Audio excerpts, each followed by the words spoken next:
Hello. So here we go with learning theory, also called behaviorism, and I will refer to it either way, learning or behaviorism. So first, there's a lot of optimism in the fact that we are able to adapt to life's changing circumstances. It's funny because I feel like in years past, I'm like, yeah, trying to come up with examples of this, like our ability to learn new behaviors that enable us to cope with life's changing circumstances. It's just straight up, like your life's circumstances are constantly changing because you are constantly developing, right? I mean, being in high school right now, you've changed so much from infancy until now. Way more than I have in the last 18 years, I would guess, in many ways anyway. But like throw a pandemic in the mix, and it has really demonstrated what it has taken for us to adapt to our current new life's changing circumstances. And I say that this gives us hope because, there are some animals that simply cannot adapt. They've kind of this blueprint built in that this is what they will do. So you take like Chinook salmon, for example. They are kind of born with these instructions provided for its entire life. So they know instinctively, they know where to eat, when to eat, how to swim, how to protect themselves. And they live for about 4 years in the ocean, and then they will know to instinctively return to their birthplace, find a mate, and die. There's no adaptability in that. As humans, we are required to adapt to different circumstances, and we are generally pretty good at it. But again, that idea of learning, it gives us hope. It gives us hope that things can be changed, that things can be learned and unlearned, and you will see that things are harder to unlearn than you might think, but we know how to compete with learned behavior, and that's really important. So when we look at what learning is, it is a relatively permanent change, relatively permanent, in an organism's behavior due to experience. That's it. Learning breeds hope. If it's learnable, it must be teachable. That's the whole job. It gives us this idea that maybe prejudice and racism, once it's there, can be unlearned. We can teach new things and new behaviors, new ways of looking at stuff that can break down those barriers. Learning will shape our thoughts, language, motivation, emotions, our personalities, and our attitudes towards things. There's this potential change that comes from learning, and that is the assumption that underlies education, counseling, psychotherapy, rehabilitation programs. All of these things are geared towards teaching somebody new things, teaching them new behaviors, new learning that would compete with maladaptive learning. And probably, again, one of the most important things right here is that experience. Experience is the key to this learning. And as humans, we are always learning by association. So even if you go back to early psychology, which really is in early philosophy, you look at people like John Locke, Aristotle, Hume, this idea that we learn always by association. Our minds naturally connect things that occur in sequence. And just some examples of some of the things you might, connect, things that happen in sequence that you might associate that make sense. You go home and you smell, let's say, cookies that are baking in the oven and they smell good, right? So you smell that smell, you eat some, you're satisfied, and then the next time you smell that smell, you expect to have this same satisfying feeling again. And you may or may not. Because what you're associating in that moment can actually depend on a lot of things. Like if you were to go on like the best, or if you were to go out to eat and have the best meal ever, there are so many things that would make that the best meal ever. Like one is how hungry you were, the company that you had, how long it's been since you've eaten, the ambiance in the restaurant. There's so many things that might make it a great meal. But you will then, whatever your association is with that meal, you'll expect it to repeat itself. Music works the same way. I think most of you, whether you've seen the movie or not, would know like the Jaws shark music. You hear that music and you would associate it with a scary movie. Some of those things, like, the sound, the music that they would use in a movie, the sound that you would associate with being scared in a particular moment is intentional. It's done specifically to make you more scared at that particular moment in time. And other things will be less intentional.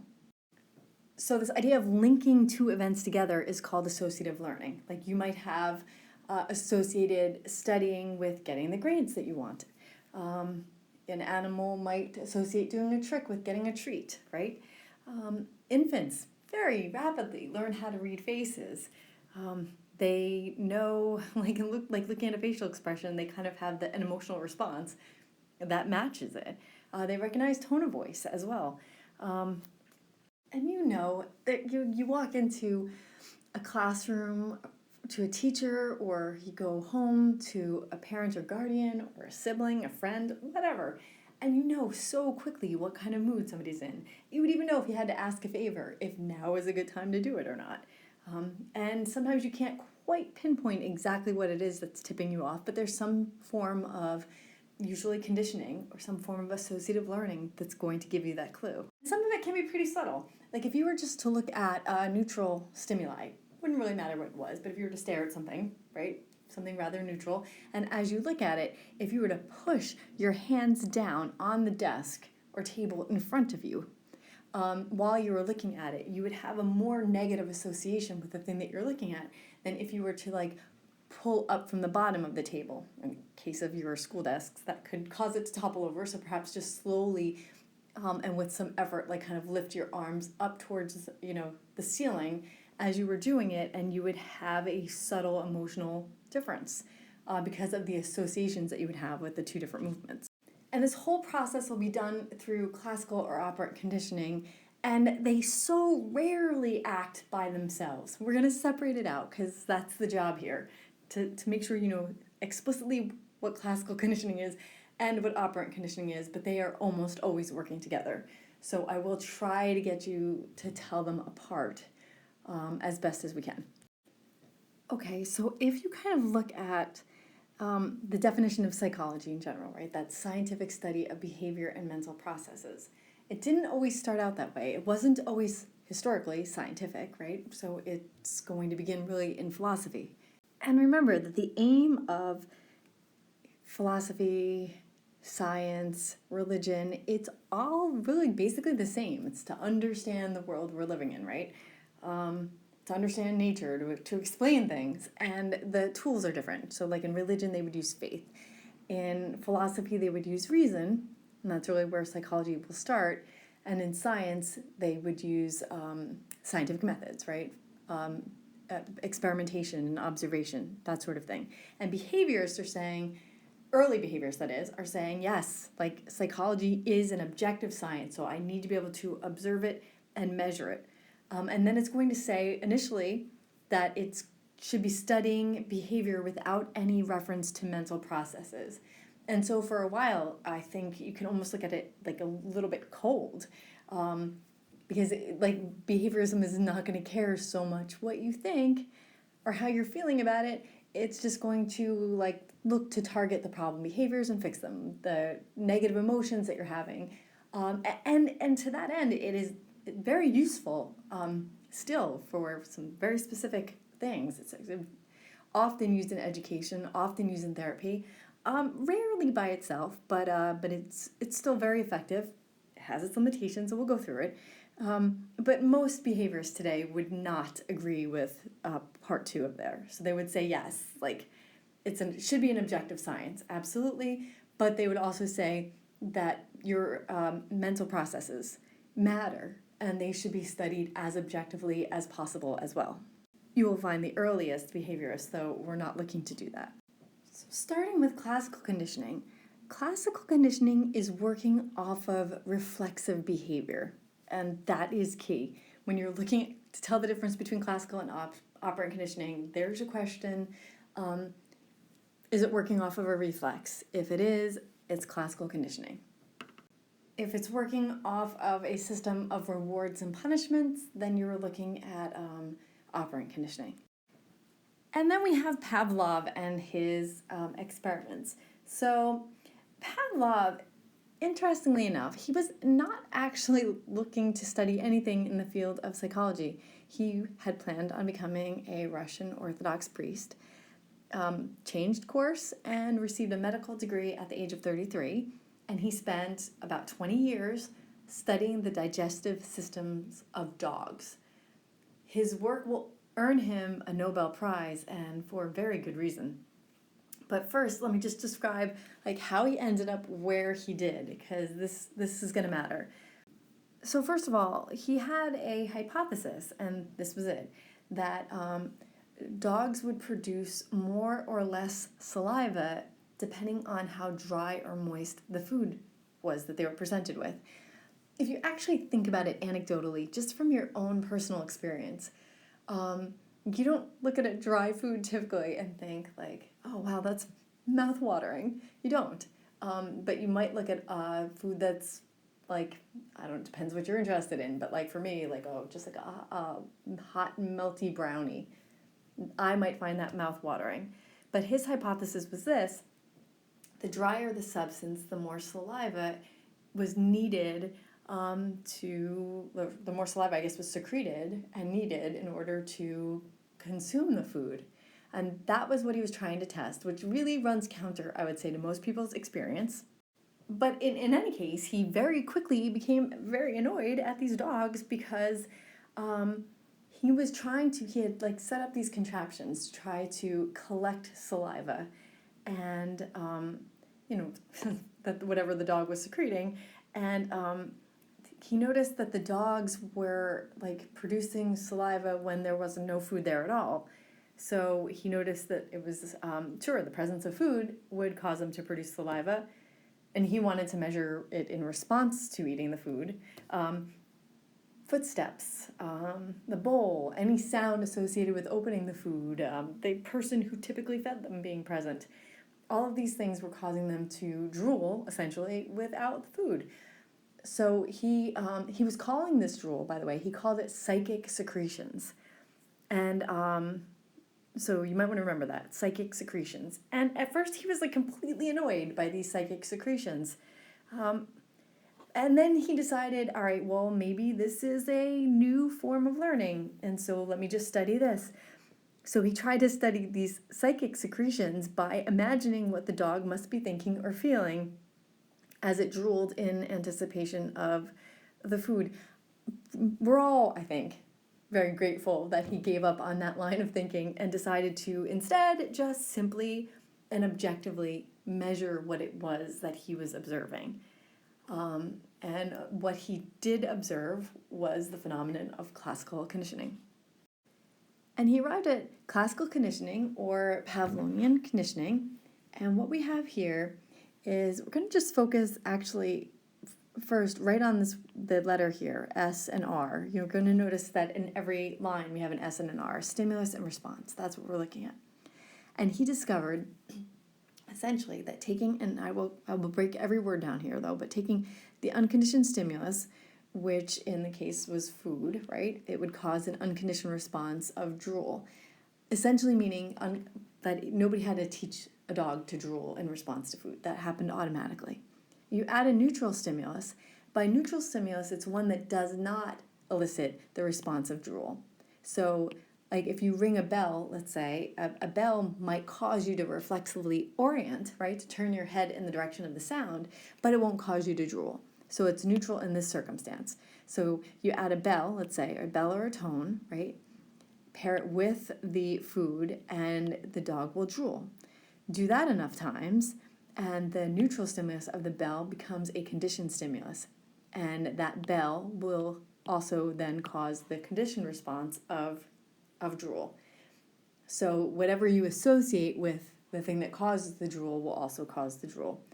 What you need to know is, again, it is reflexive. It doesn't require cognition to work. You can be aware of it or not. That part doesn't matter. But the idea behind this is to prepare you for biological events. So it works on reflex. And really, I would say one of the best ways to think about this would just be to make almost like a stimulus and response chart like that. And just think, if it's classical conditioning or not. Like if you put, say, a feather, my handwriting is what it is, it's not getting any better, under a nose, right? It would cause somebody to sneeze. That would be an example of a stimulus-response relationship. If you cut an onion, right, that could cause eyes to water, right? Let's see, pollen, again, might make somebody sneeze. What else can I say? A good smell. Good smell, so yum smell. Yum smell might cause someone to salivate. Could be salivating in response to that. A jump scare. That, or, getting startled, right? So you get startled. It may cause you to jump or scream.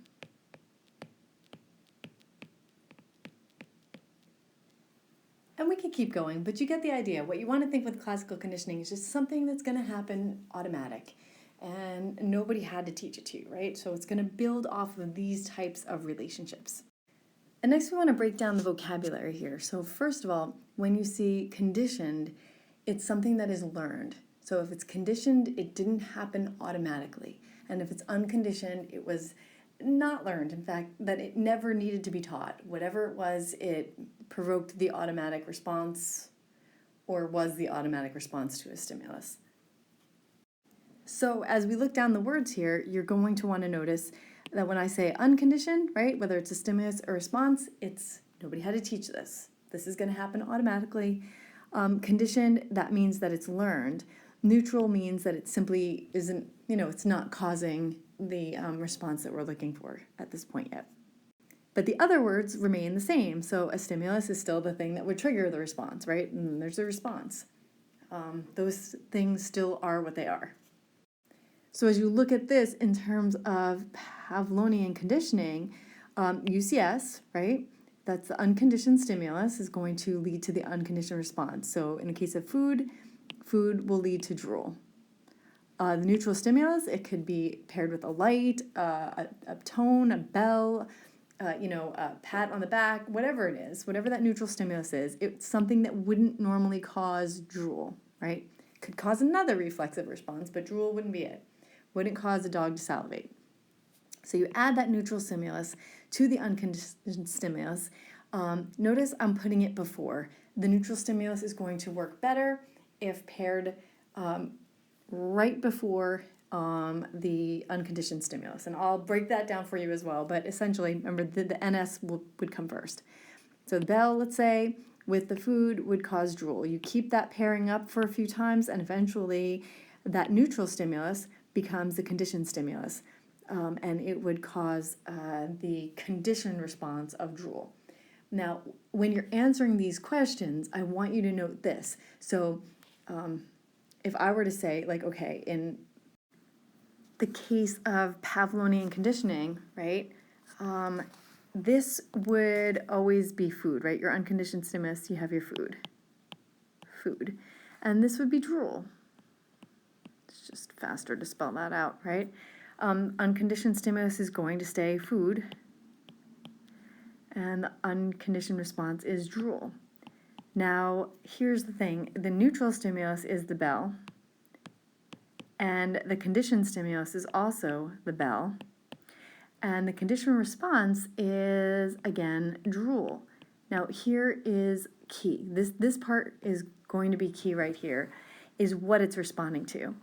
So it really, to give a more thorough answer here, the neutral stimulus is the bell really before conditioning. The bell before conditioning, the conditioned stimulus is the bell after conditioning, or when it causes the conditioned response, right? The unconditioned stimulus is always going to be in response to food, in this particular case. Drool after conditioning. So drool in response to the bell is what the conditioned response is. So if you want to give a thorough answer on that, you can't just say that the conditioned response is drool. You have to say it's drool in response to the bell. Or you could say drool after conditioning, but drool in response to the bell is going to be a better answer for you. Now, I also believe I said that classical conditioning is biologically adaptive. And that's going to matter, actually, quite a bit that you remember that. So let me give you an example of how this helps to prepare you for events. That's the idea. There are some studies on Japanese quail, and I'm not remembering offhand who did the studies, but you could probably look that up quickly enough. What they did, though, was they presented these quail with a partner that was ready to copulate or not. And they signaled the readiness by either a green light, which meant ready, or a red light, which meant no, that it was a no-go, essentially. And they found that through classical conditioning, they could classically condition these quail to associate the green light with copulation, and therefore could improve the reproductive success for the quail because they were ready faster. They were more prepared for the event they were about to face. Putting a similar type of thing into the human world, there's this guy, Michael Terrell, I believe that was his name. And he was a psychologist that ultimately admitted essentially to this, that he had a girlfriend who liked the taste of onions, who liked to eat onions. And so, okay, so if you take, but put the onions aside, let's just say Michael was kissing this girl. And so let's say that the unconditioned stimulus would have been kissing, and the unconditioned response would have been the physiological reaction to this kissing. Now, you take his girlfriend then, who adds this neutral stimulus, odd as it may be, of onions, eating onions, pair it with kissing. Just take that out. Like, it will pair it with mucho smooches. Let's just call it that. So eating onions paired with mucho smooches, and he got the same type of physiological reaction after that was paired a few times with onions as he would have with kissing this girl. And that's what I mean by biological readiness. Other circumstances, it's going to happen whether you mean it to or not. So take, for example, okay, I think I've told you that I find the smell vanilla, not like that in food. Vanilla in food is fine, but the spray, like when people use like vanilla air fresheners or like body lotion or something like that, I find that so disgusting. And here's why. Like, if you think, I'm going to pair it with a weird thing, and I'm just going to tell you that this is my association. You take the unconditioned stimulus of a gross smelling bathroom, and you feel what, like nauseated? Whatever that unconditioned response is, it's not a pleasant one, right? So for me, like just grossed out, being nauseated. So gross bathroom, there's that smell. I had a friend whose house I used to frequent when I was younger, who their family kept vanilla air freshener in the bathroom. And so anytime the bathroom smelled gross, they would spray vanilla air freshener in the bathroom. And after a few pairings of this, I learned to associate the smell of vanilla with dirty bathrooms. And so when I smell vanilla body lotion on somebody, I am responding to them as though they smell like a disgusting bathroom. And there you have it. And let's take another less gross example. So say you have I don't know, you go away to camp or whatever. You just go away somewhere and you find that you end up having music that you listen to a lot as a group, right? And that music, because you really have whatever the activities are, the fun that you're having with that group, right? Whatever that is, causing those feel-good feelings that you associate with the activities of these group and these people, right?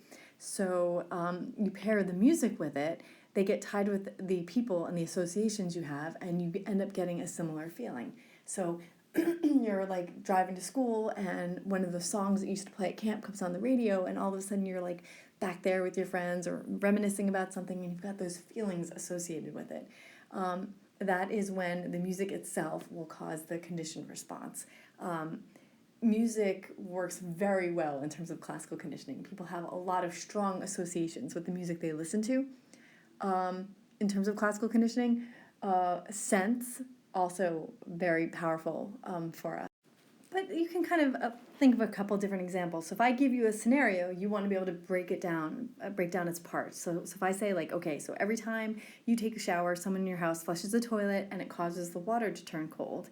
And then you become cold, right? So now every time you hear a toilet flush, you get cold. The first thing you want to think of is what is the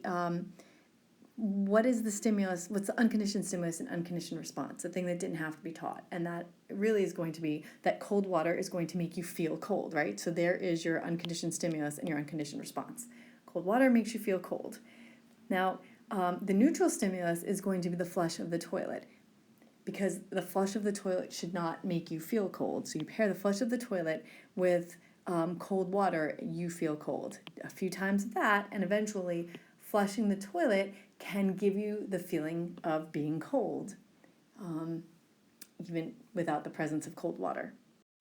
In terms of when to present this neutral stimulus, that actually matters. Because the idea behind classical conditioning is it's supposed to prepare you for a biological event, it works best when presented a half a second before, or within a half a second before that unconditioned stimulus is presented. If it's presented much ahead of that, the wrong associations are going to be made. So I'll describe the different types though. So looking at this, and we'll look at it in terms of Pavlov. So delayed conditioning is the most effective. This neutral stimulus is going to be presented before the unconditioned stimulus. So the tone is going to be there before the food, and it will remain until the food. So if I'm ringing a bell, let's say, so I'm ringing a bell, I started with like a half a second before I give the food, and I keep ringing it while I put out the food. That's where you're going to have the strongest classical conditioning. So tone presented before the food and remaining until the food is presented. In simultaneous conditioning, it will still work. The neutral stimulus, or that the bell, let's say, is going to be rung at the same time as the food is presented. It works better, though, if it's delayed. Delayed conditioning, obviously, that bell is going to be rung first. Simultaneous, though, will still work with the tone presented with the food. In trace conditioning, that bell would be rung and then end. So I ring the bell and then I stop, and then I give the food. It will also work, but again, delayed is going to work best. And backward conditioning really is the least effective. This is where the unconditioned stimulus is presented before the neutral stimulus. You're still making associations. So if I give a dog food and give the dog the food and then ring a bell, the dog will still associate the food with the bell, but the bell was not there to prepare the dog for the event that was about to happen. So this one is the least effective. And when you are answering questions on the AP about the timing of the neutral stimulus, when the neutral stimulus is presented, you want it to be a half a second before. Best if it's a half a second before and remaining until the presentation of the unconditioned stimulus. But backward conditioning, don't choose it as an option. Reason being, obviously, is the dog will make associations, but it won't help prepare it for a biological event, so it won't work as well.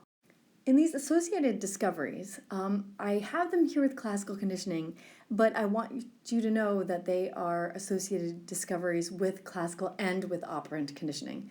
So these things can go with either.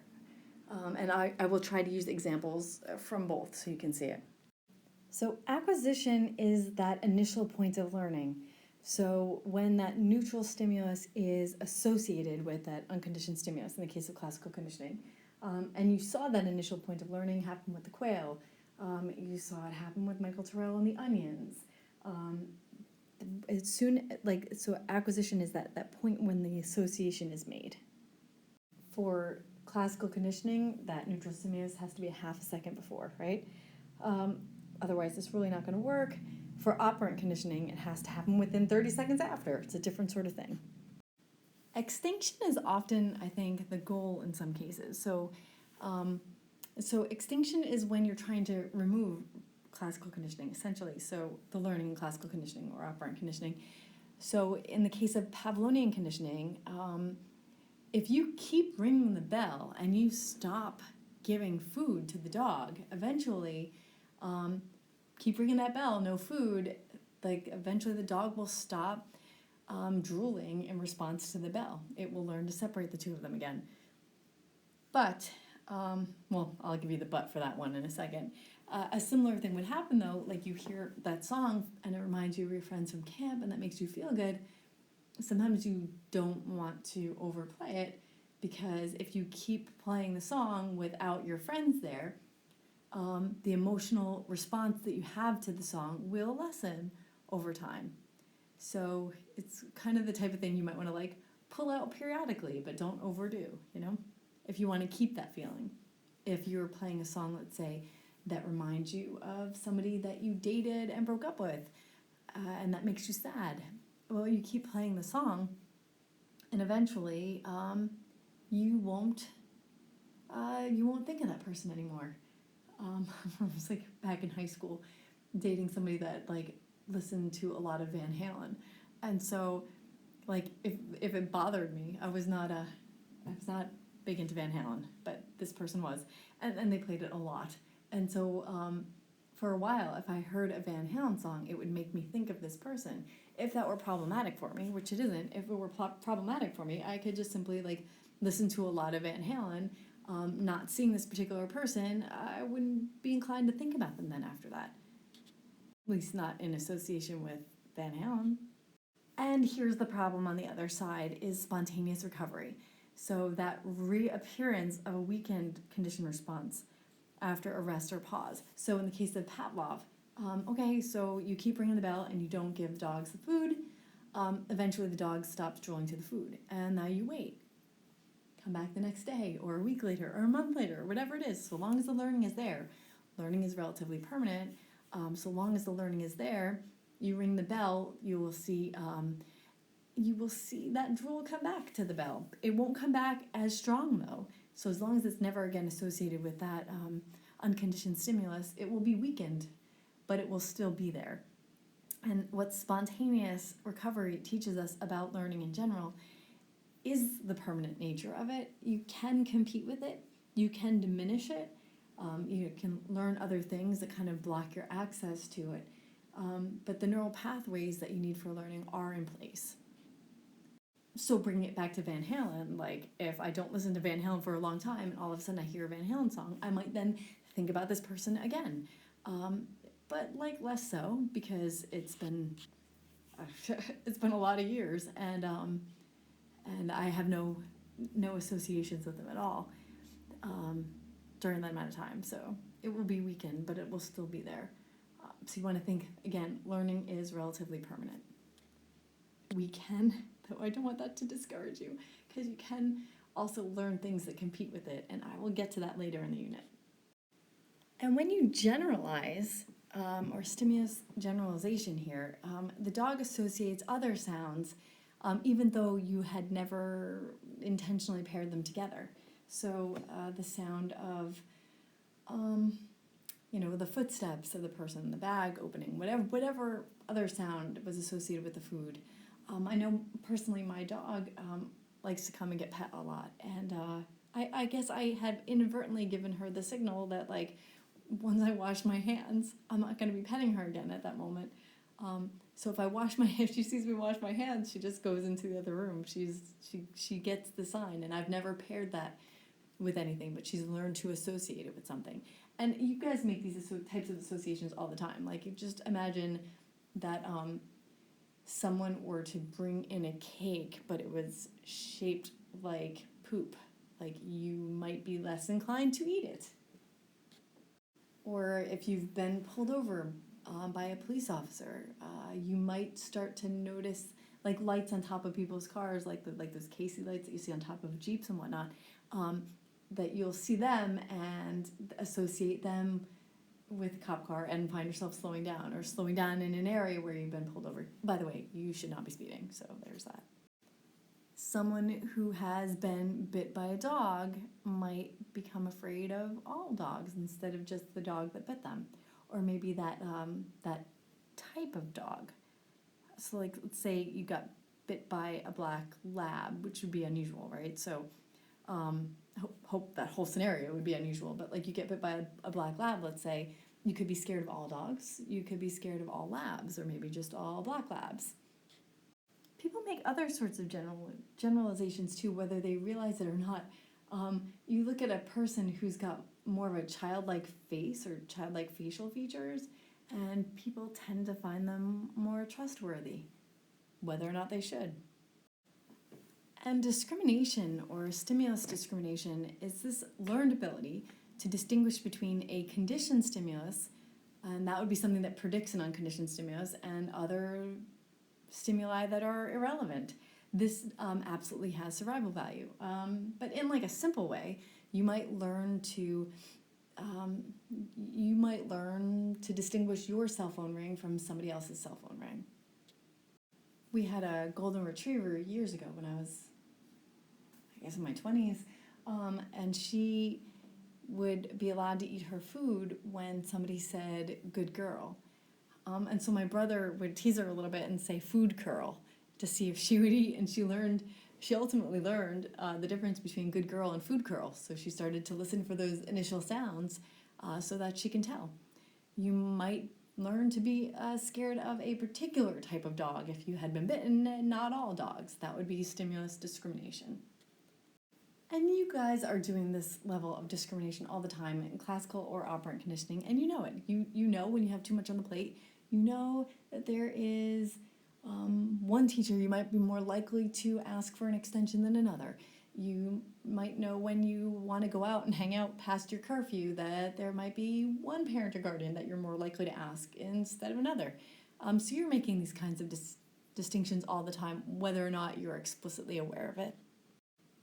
And higher order conditioning is an important one. So here is essentially where you're taking classical conditioning as it is, right? So you take like Pavlov, and you have the food causes the drool, and then you pair, say, like a bell with it. A bell with the food causes the drool. A few pairings like that, and next thing you know, the bell itself causes the drool, right? Now, higher order conditioning, you're taking something and conditioning it on top of a previously conditioned stimulus. So in the case of Pavlov, that conditioned stimulus would be the bell causing the conditioned response of drool. Now associate, say, a flashlight, like so this blinking of a flashlight with the bell, which causes the drool, then the flashlight can also cause the drool. So you can kind of build on those types of things. In fact, building on those types of things are often a sign of good advertising and marketing.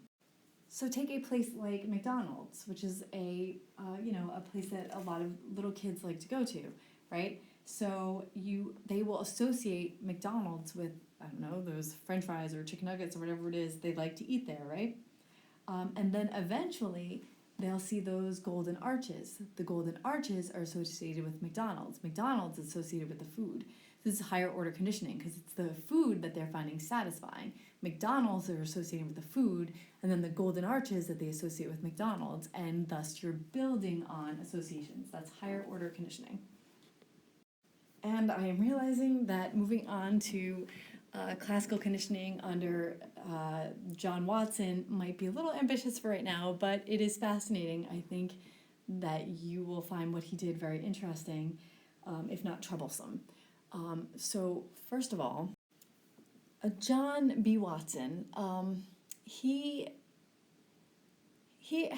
like, let's say, sort of a scandalous past, shall we say, and it's hard to know specifically because a lot of what we know about him, so there's the factual stuff, there's what he did in the field, there's what he did after he got kicked out of the field of psychology, there's who he was married to and who he married, and there are his children, right? But a lot of what we know comes from his granddaughter, and she was not inclined to view her grandfather favorably. And so I do want to tell you, I feel like it's going to be useful to know a bit about Watson to kind of put what he did in perspective. Also, when you're looking at U.S. history, it puts some other things in perspective as well, I think. So to put a few things in perspective, you will learn that one year for sure, actually, I'm not sure how long, but a parenting book by Benjamin Spock was, one of the best-selling books. In fact, it sold more copies, I think, in a certain amount of time than the Bible did. And it was this book, this parenting book by Benjamin Spock, was a direct reaction to a parenting book that had been published by Watson in 1928. Watson had this idea about how children should be raised. He believed that, like, you wake children up at 6:30 a.m., they should have some juice, and they should go to the bathroom. They have playtime then, like playtime, let's say, until like 7:30, and breakfast is at 7:30. 8 o'clock, you are placed on the toilet for 20 minutes until you have a bowel movement. And follow it up with some type of verbal report. Then you can play indoors until 10 a.m. After 10 a.m., you go outside. Then you have a short lunch. Then a social play with others. Like, he had this entire routine spelled out, and no part of this routine involved, like, what the child wanted or needed at that particular moment. It was all about, like, the child's supposed to fit into your world, and that's it. Now, I understand that it is important to be on a routine, and being on a routine helps to breed good mental health. In fact, that was one of our biggest concerns in the pandemic, when everything closed, was that everybody was completely jostled out of their normal routine, and that can be very hard on people's social and emotional well-being, and that was an enormous concern. So I'm not saying that a routine isn't important, but I am saying that a child also needs to be part of that routine. Like, their feedback and what they're going through should also matter. It shouldn't be like, poop at this time, and if you don't, well, good luck tomorrow. In fact, Watson's own daughter, Polly, not only remembers being raised on this, like, routine, but remembers his distance from her grandfather, or from her father, that he did not show her affection. I think he kissed her once on the top of her head when he was heading off to war. Because he believed that that level of affection was inappropriate. And Watson was believed to have grown up poor, with a strict religious background. I believe Baptist, and there was a sense of, like, rooting out the devil and telling on each other and that sort of thing. He had this, like, fear of the dark. John Watson's own father had been reported, by John and by his children to be more into drinking and more into women and that sort of thing, and constantly, like, going out and doing his own thing for a while and then coming back. And John Watson's dad appeared to have, like, left the scene when John was about 13 years old. So I think his mom was pretty dependent on him. But he also became, like, lazy, and by many accounts also potentially a bit violent. So by the time he graduated school, he had pretty bad grades, but he knew how to present himself well, and he managed to talk his way into Furman University, where he ultimately got a master's, and a master's of art at the age of 21. He wanted to move on at that point for his PhD, but couldn't, because he had to, like, go home and support his mom. So he worked as a school teacher, also the principal of this one-room schoolhouse, also the janitor, kind of did all the roles there. And eventually, one of his Furman mentors will get a job teaching at the University of Chicago, and he will be admitted to study at the University of Chicago, to study philosophy. And actually, it's interesting, because some of what I have to tell you about in terms of his work that I would think today most people find very upsetting, I think it's maybe because they don't know some of the other work that he did. But during the time, like, he was upsetting people most by the research that he was doing on animals. Now, I will, like, make a point here that one of the things that Watson discovered on doing research on animals was that learning is not linear. So, and you probably experienced this in your own learning, where it's like you're doing really well, you're making great gains, and then, like, you're not. And on one day, like even if it's a sport or it's something you're studying, like you don't do as well on a day, and another day you do a little bit better, and maybe not the next day, and it goes. The general trend is to improve, but you cannot be graphed like on a line. It's not linear.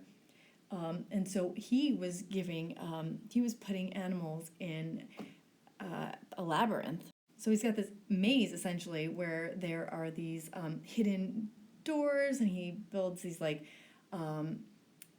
these like concealed entrances, and these rats have to find their way to food, and there's built-in wire boxes with food, and so they have to figure their way around, and rats would have to pull on these strings that open the door to find the food, or he'd have them like walk off like this like plank, and when the distance ran out, their weight would cause the plank to go down, pulling a spring, so he would like scare them, I think, somewhat in the process. But instead of pushing with the type of learning he was doing here, he decided to turn to neurology and started killing the rats from day 1 to day 30 after the learning to try to study the brains of the rats at each age. So he wanted to link their psychological abilities with their physiological development, the physiological development of their cortex. He will eventually do these studies where he's trying to figure out what sensory organ the rats are using to find their way through these like mazes, right? So he would remove their sense organs one by one until he could figure out how it was they were finding their way through the maze. If you're wondering, he ultimately concluded that the rats were getting through the maze by a kinesthetic sense. Ultimately, Watson is going to become a professor at the University of Chicago, and while he's a professor there, he is going to develop a relationship with a student. So I guess she was in his class and she wasn't learning anything. She had a crush on him, and I guess at the end of the exam, like, he was trying to collect her book and she wouldn't give it to him, and she had written like love messages to him.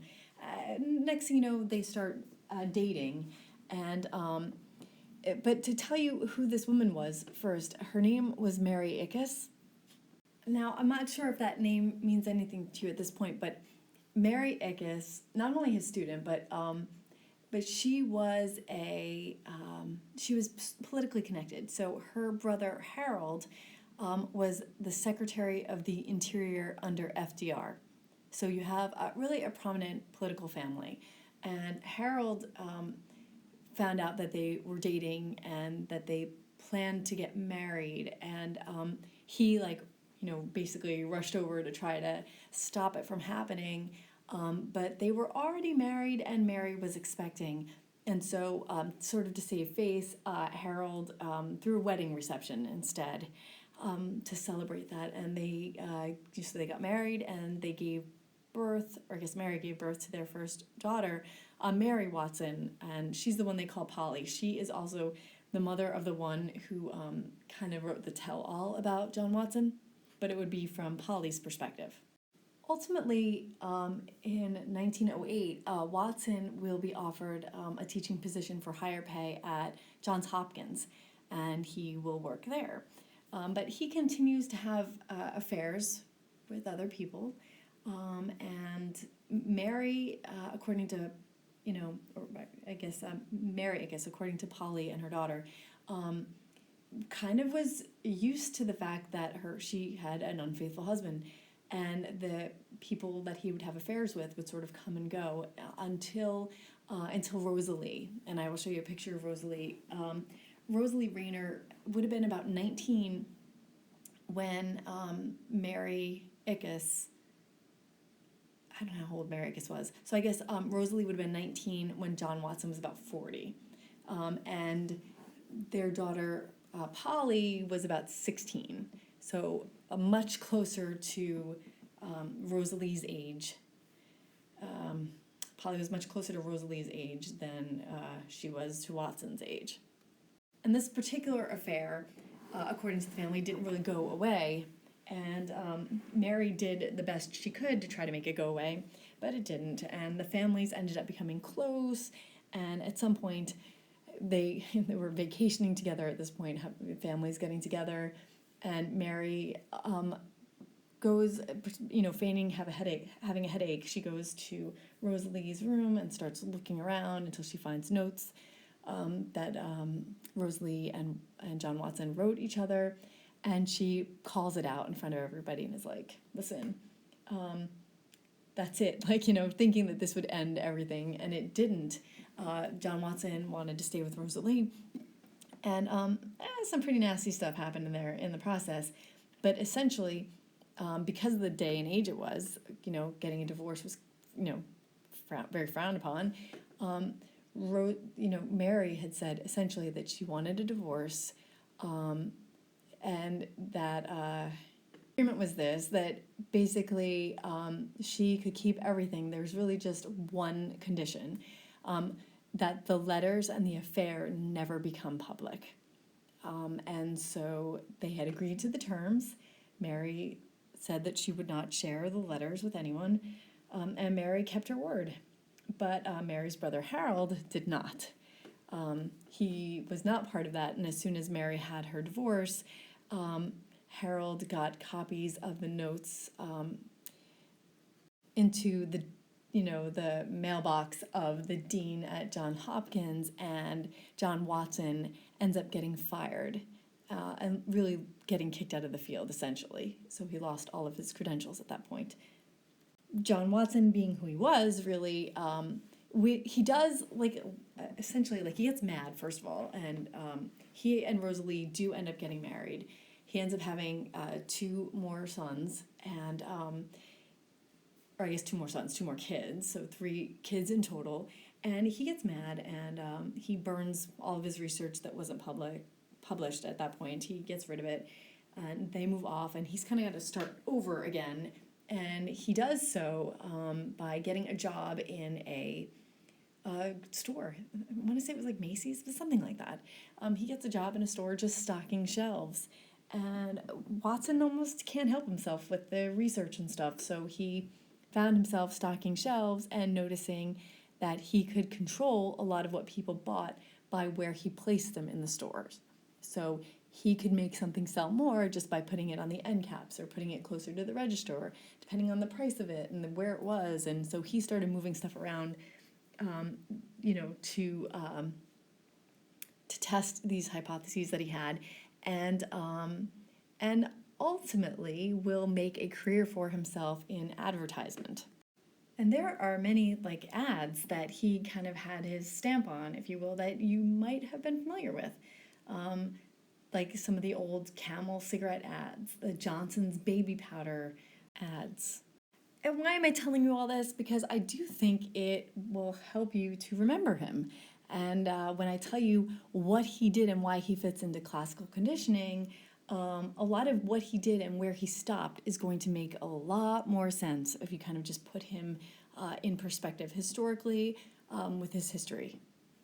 So he was a strict behaviorist. You should study only observable behavior. So he is by many thought to be the founder of behaviorism. He is going to take that Pavlovian conditioning and move it into the psychological realm, and the impact on behavioral therapy will be huge. And I do want to also put this in perspective. So yes, so John Watson said, "Give me a dozen healthy infants, well-formed and my own specified world to bring them up in, and I'll guarantee to take anyone at random and train him to become any type of specialist I might select. Doctor, lawyer, artist, merchant, chief, and yes, even beggar man and thief, regardless of his talents, pensions, tendencies, abilities, vocations, and race of his ancestors." And for as awful as that quote sounds, and it is awful, it is also not the complete quote, and I do want to give you the complete quote, and I think it's fair to also ask how he did with raising his own kids, considering he wrote a book about parenting. But first, let me give you the rest of that quote. "I am going beyond my facts, and I admit it, but so have the advocates of the contrary, and they have been doing it for many thousands of years." Doesn't completely remove how awful that statement sounds, but it certainly does put it in perspective a little bit. And as I'm doing this, I'm realizing he had 4 kids, not 3 kids. I think he had 2 with Mary Ickes, Mary, whom they call Polly, and then Little John. But then he also had Jimmy and Billy with Rosalie. And so what happened to them? Essentially, Little John ended up having bleeding ulcers and died in his 50s, He was apparently kind of similar to his dad in personality and career. The oldest, Polly, she had repeated suicide attempts over and over and over again. Billy was a respected psychiatrist, but ultimately completed suicide in his mid-30s. And I think Jimmy ultimately was doing okay. So this picture here you have, this is probably the big experiment that you should know about when it comes to Watson. And so here in this picture, you have John Watson, you have Rosalie Rayner, his second wife, and you also have baby Albert. And this is where Watson did some, well, I guess I shouldn't say this is where, but this is one of those places where Watson did some very questionable things. So he had believed that he could condition a fear, and then he believed he could uncondition it. So he thought that you could learn something and unlearn it.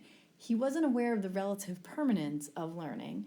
And I will suggest that he may not have been aware of how much damage he potentially did. Nobody was really sure for quite some time. It was only within the last 10 years or so that what happened to little Albert actually came out. So he took this kid that he said was healthy. This kid was an orphan, baby Albert, and he took little Albert, and he showed Albert all kinds of stuff, like a little white rat, or he'd show him, like, masks or stuffed animals, even fire, like whatever it was. And Albert responded like little kids do, with curiosity, right? And then he took something that all kids are afraid of. That here's that like unconditioned stimulus, unconditioned response, a loud noise. Kids are very afraid of loud noises. Babies are, and so he took these 2 bars and would bang them behind little Albert's head, not touching him with them, just making this noise behind him, so that Albert would respond in fear, and then he paired with it that little white rat that Albert had taken the most interest in to see how he'd respond. So what he discovered was after 7 trials, Albert would associate the white rat with the loud banging noise, and he had conditioned a phobia in this baby. Now, it's awful. Like that alone is awful. But I do want to say that the knowledge of how awful that was, like Watson just wouldn't have had it. He was arrogant. He thought he could uncondition it because he had unconditioned some things with his own kids. Like he was starting to understand how behavioral therapy would really work, which is why he gets credit for being the founder of it. But you cannot expose kids to harm in that way, right? So he caused harm to the baby by causing the baby to have a phobia, and then he never got the opportunity to try to undo the phobia. If it sounds like I'm defending him, I'm really not. It's just that he did not. Like everything fell apart before he got a chance to do that, and he never had access to baby Albert in order to try to decondition him. You can actually even look up videos of this experiment online. It's upsetting. So another thing that he discovered is that baby Albert learned to be scared of these, learned to be scared of the white rat. He had conditioned this phobia. So this is called this conditioned emotional response. When you learn a phobia via classical conditioning, he said it took about 7 trials, but it later would generalize to all things furry or animals, like a fur coat, a stuffed animal, all of it. Imagine how terrifying that would be to a child, particularly one that doesn't have a family. They're not going to get that other sense of comfort or safety. That's going to be hard. We will look at phobias again later in the year, but phobias are it's an extremely irrational, intense, persistent fear of certain situations, objects, activities, or persons. And the main symptom is the excessive or unreasonable desire to avoid the feared subject. And I think you will understand later in this unit why avoiding of this of the thing that you're afraid of. Like avoiding it actually intensifies the fear. And it's not the same thing. Like having a phobia is not the same thing as being afraid of something. It's normal. Like a lot of people are afraid of spiders. That's normal. But it's not taking up a huge amount of your day. You're not this fear of it wouldn't say be beyond your control. It wouldn't be interfering with your daily life.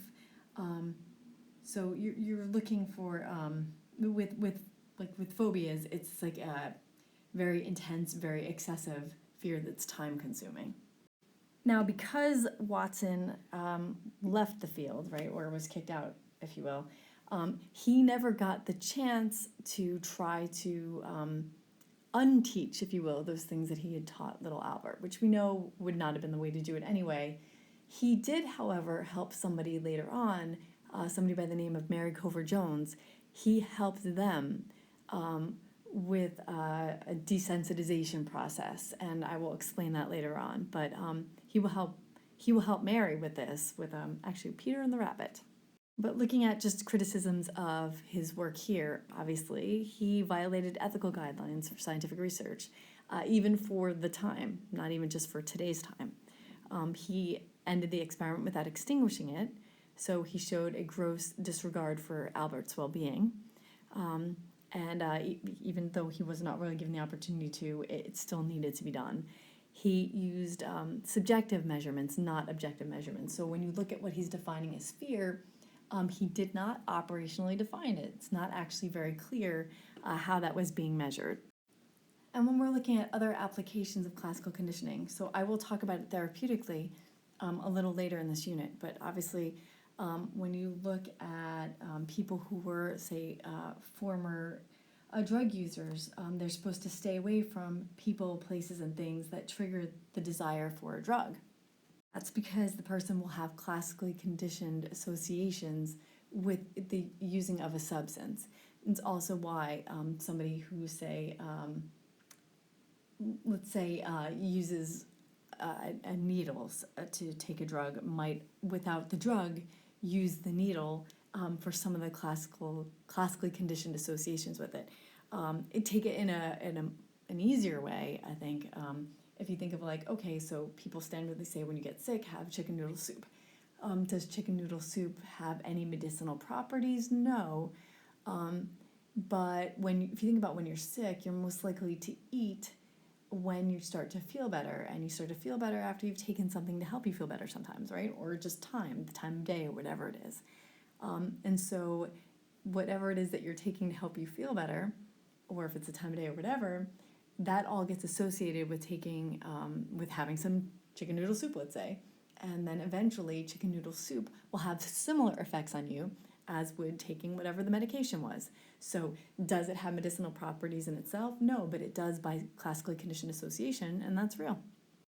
You want to think of it in other ways too, like if somebody were to, like if you look at like classical conditioned food aversions, you know how I said the timing is really important. So obviously in classical conditioning, that neutral stimulus has to be like within a half a second before. The only exception to that, and I know you guys read about that already, would be in food studies. Your body is inclined to blame food. Some people are inclined to blame food. So like you go out to eat and then a few hours later you get sick, your body assumes it's the food, which may or may not be the case, but you'll notice that the timing is off. You might have just been getting sick and it had nothing to do with the food whatsoever. But that's the one place where that timing rule does break down, and you want to think about that. So if somebody is going through chemo, let's say, like it wouldn't be the best time to give them their favorite foods, because they will start to, like obviously chemo will make people sick, and they will start to associate foods that they like with getting sick, and it kind of limits what they will be able to eat afterwards. So you kind of want to think about those sort of things. Don't eat your favorite stuff when you're not feeling well. Save that for when you're feeling better. And understand from like a therapeutic point of view, there is a lot that we can do with classical conditioning alone to try to reverse some of the effects of this stuff. And it is actually, depending on what you're trying to fix, it can be quite effective. but I will explain that later.